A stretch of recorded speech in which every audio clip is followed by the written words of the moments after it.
कुछ अपना।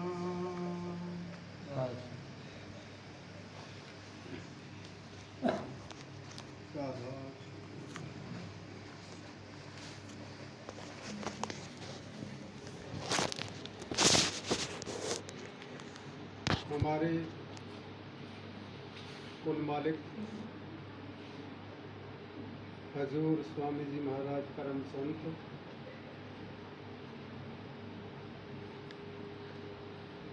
राधा स्वामी सत्संग के आधार और वो ही राधा स्वामी सत्संग का मूल स्रोत है।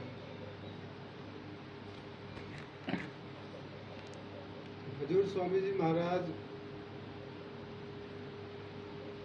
अपने सार वचन जो पवित्र ग्रंथ है उसके दो भाग हैं,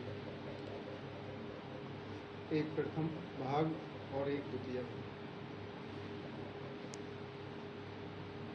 तो वो कहते हैं इसमें बनाओ काज तुम अपना मिली निर्देह है।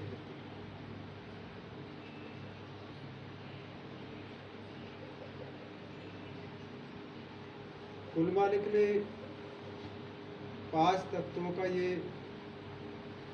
सुंदर चोला प्रदान किया है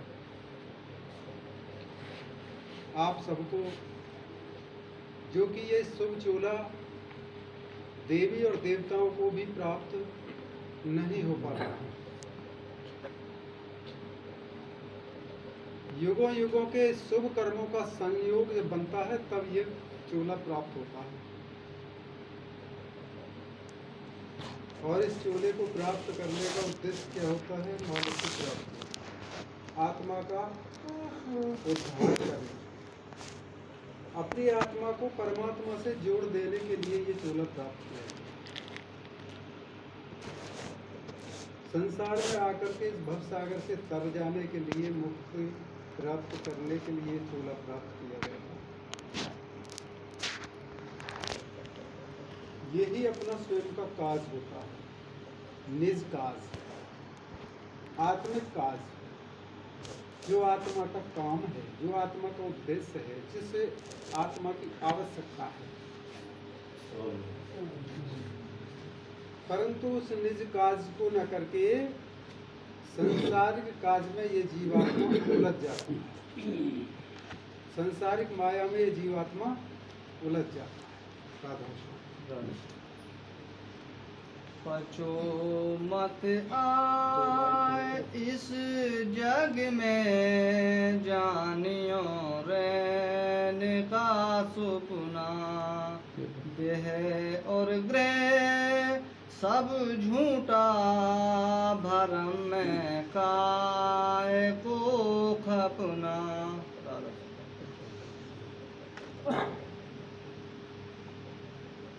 यहाँ आकर के मनुष्य माया में, मोह में इतना लिप्त हो जाता है कि वो अपने पीछे का, अपने भूतकाल का और अपने भविष्य का सब कुछ भूल जाता है। कहाँ से वो आया है कोई सुध नहीं, कहाँ को उसको जाना है उसकी कोई सुध नहीं रहती है। माता के गर्भ के अंदर जब बच्चा, माता के गर्भ के अंदर नेत्र बंद, मुख बंद, संपूर्ण इंद्रियां शांत होती हैं, हृदय भी शांत रहता है, धड़कता नहीं है उस अवस्था में, प्राण भी नहीं चलता है, प्राण भी स्थिर होता है उस अवस्था में। मात्र नाभि के चक्र से ही उसका पालन पोषण होता है। नाभि का अर्थ होता है टूड़ी से। तो उस समय वादा करता है मालिक से, उस अपने कुल मालिक से प्रार्थना करता है कि परमात्मा हमको इस संसार में भेज दो, इस पवित्र संसार के अंदर हमें भेज दो, जहाँ जाकर के हम तुम्हारा भजन करेंगे, धर्म करेंगे, तुम्हारा सिमरन करेंगे, परोपकार करेंगे, परमार्थ करेंगे। ये वायदा करके यहाँ जीव इस पृथ्वी पर अवतरित होता है। परंतु यहाँ आकर के सब सुध बुध भूल जाता है।